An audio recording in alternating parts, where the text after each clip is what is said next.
The 11-0 Spartans currently sit atop the track standings, but this Friday, Toledo St. John's comes to town. The Titans suffering only one conference loss, and that was to the Spartans. But this Friday is more than just a basketball game, as the Lima community gathers to honor Robert Thomas, a high school freshman trying to enjoy all that life can give. Oh, he's a great kid. He loves sports, has a lot of friends. He's a loving, kind kid. His plan at the beginning of the school year was to play basketball for the Lima Senior Spartans. I was at home practicing all the time for basketball season. You know, shooting, dribbling, walking around the block, dribbling the basketball, just getting ready. But after the first day of classes, a curveball was thrown in his direction. Found out August 21st. I took him to the doctor. We thought he had the flu. We went to St. Rita's.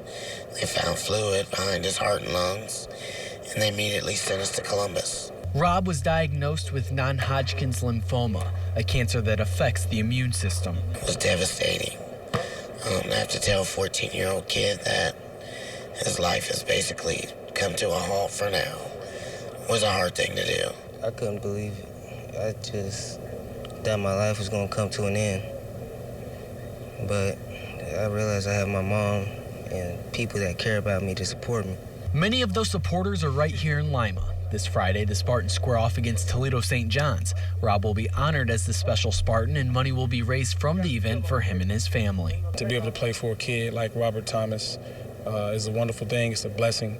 It allows kids to see exactly, what they have. It's truly a blessing to be able to put a smile on somebody else's faces and hopefully help them through this rough time they're going through. But the help doesn't stop there. The Three Rivers Athletic Conference hosts 3 other games that will be raising money for the Thomas family. It feels good because we don't know a lot of the people that are supporting us. Just to help people they don't know it's amazing. And when Rob is back at full strength, there's only one thing left for him to do. Go undefeated with the Spartans. Great kid. To the college hardwood, the Lady Polar Bears enter tonight's contest on an 11-game winning streak. First quarter, Polar Bears wasting no time. Carissa Steffes on the opening possession. That slight hesitation opens the lane, and she's good on the layup. ONU takes the early lead. Next possession, off the steal, Carly Thomas to the basket. She finishes with a team-high 18. Polar Bears up 4-0. Now from the outside, Britt Lott going left and launching the long deuce. That bounce is called a shooter's touch. The Shawnee alum adding to the ONU lead. Now Locke with a great dime bounce pass to Amy Bullimore. She uses the glass, and the Bears are up 8-4, and ONU never looks back. Bullimore missing the initial shot, but it's the hustle from Arcadia's Courtney Kramer who fouls and gets the bucket.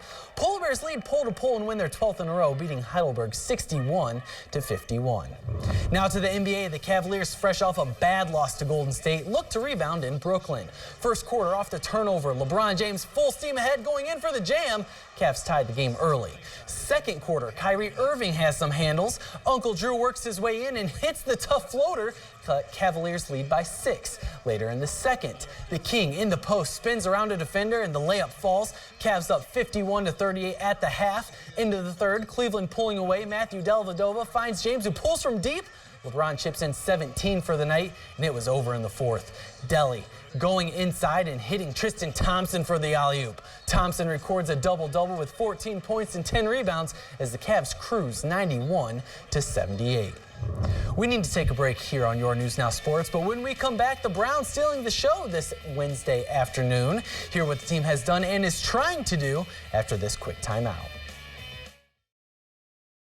Welcome back. The Browns were making some noise this afternoon. The most recent news from the team in Cleveland, new head coach Hugh Jackson has added defensive coordinator Ray Horton to his staff. A person familiar with the team has confirmed the hire. Horton, who ran Rob Chudzinski's defense back in 2013, returns to Cleveland to do the same job. In that season, Horton's defensive unit finished 9th in yards allowed per game. This season, the Browns finished 27th, giving up an average of 379 yards per contest. Another hopeful addition to the Browns. Their 2013 league-leading wide receiver in yards is trying to get back with the team. After failing multiple drug tests, Josh Gordon was banned for a year from the NFL in February. Now that Gordon is applying for reinstatement, Roger Goodell has 60 days to review his case and see if the wideout has demonstrated good behavior during his time off. If he can return to the Browns receiving corps, he'll be under contract for the 2016 season with the ability to become a restricted free agent the following year. And just 4 days after being let go, former Browns offensive coordinator John DeFilippo has landed a new job. From Cleveland to the city of brotherly love, DeFilippo will now be a quarterback's coach for the Philadelphia Eagles, leaving Johnny Manziel and taking Sam Bradford as his new understudy. Flip has worked with a variety of quarterbacks for 6 seasons in the NFL. And more from the professional level, Kyle Miller stopped in Elida Elementary to talk about teamwork in and out of the classroom. Miller, who spent his most recent season in the NFL with the Chargers, finished the year as a free agent and is looking to continue his career at the professional level. I thought I had probably my best preseason this past year in San Diego, and it's kind of a hard pill to swallow. There's not too many professions when you deserve to be there and earned your spot, and just because of injuries or something going on with other parts of the team, I wasn't there. I really just don't want it to end that way. I kind of have a bad taste in my mouth with how things went down, so I'd love to get another shot. And yeah, hopefully he does find a new team. All right, thanks, John. We'll be back with stocks.